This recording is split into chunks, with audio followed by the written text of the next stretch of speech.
Hi, everyone. It's Miss Munson from the library. I wanted to talk with you today about finding academic journals found in our databases. And I know this is a virtual class so that you are on at home.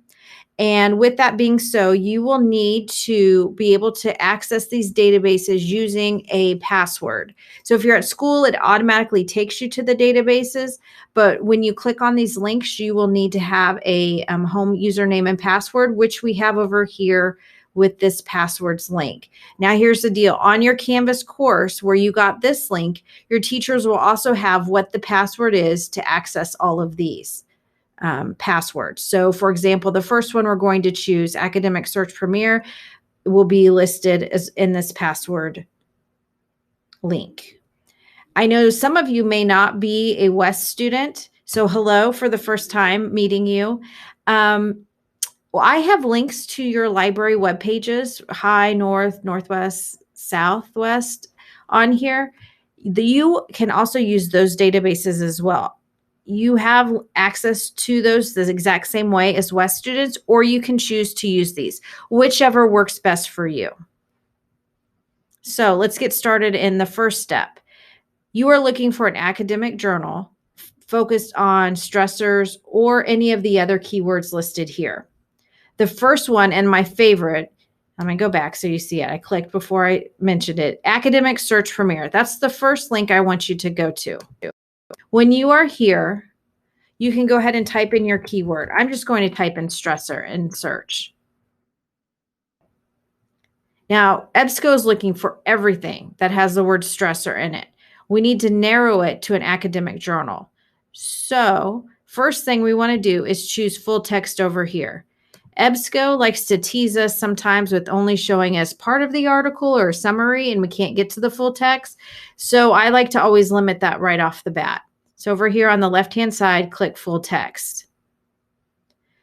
You can choose actually to check scholarly journals here, or you can choose academic journals. I don't know why, but I always choose this one. And then you will see the kind of articles that you need. Now, an academic journal, and I'm going to click on one. So let me get to one. I don't know. Let's start with this one. An academic journal will have an abstract at the beginning, which is just a summary of what the study that the writer has done. So typically with an academic journal, you will see that there is a specific type of study or even a literature review where they've taken all different types of studies that have been done, and then they put it all together in an article with an analysis. So the abstract will tell you what's happening in this article. And I suggest when you're first time reading an academic journal, sometimes sometimes they're hard to read. And my way of doing it is not the only way, but here's a hint. After you read the abstract and you say, yeah, this is an article that will work for me, I then go here to the introduction and I read the introduction, and that gives me a good background information. Then what I do is I skip down to the results. So what's nice about this database, it gives you a table of contents for the article. You can skip down to the results because the middle piece sometimes has the ins and outs of the study, and you may just need to see, okay, what's the big idea? So then read the results, and that will give you more information. And then at any time, you can go back up, and again, this table of contents is great. You can go back up and click on different things that will help answer your questions that might be brought up during the article. The discussion piece too is very good because it's more of an analysis. So start with the method or actually, I take that back. Start with the introduction and then go to the results, discussion, and then if you need to, work your way up.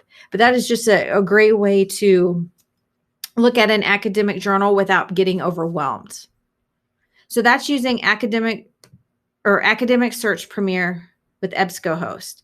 The second one I'm going to show you is Search Researcher. Don't worry, I'm not going to show you every database. I just want to show you these first two because I think you'll find what you need in the top two, but I also added a couple others just in case. So the one thing that's different with searching with Search Researcher is starting out with an advanced search over here. When you click advanced search, you can then limit your results right away.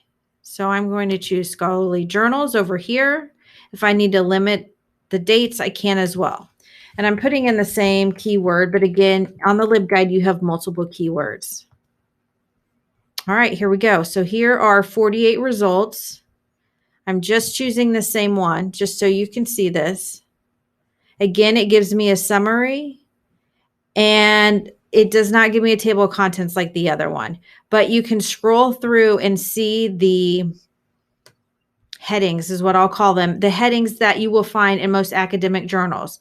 And you can scroll and go, okay, this area works for me, or, oh, I can move down to the bottom to results and so on.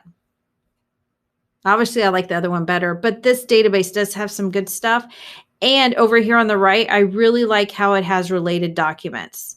So you've put in one key term, but you can also get multiple resources from that. So this is covering the databases, how to access those on the library webpage. These two databases I'm going over. The next video, I'm going to talk about then how to cite those sources that you do find.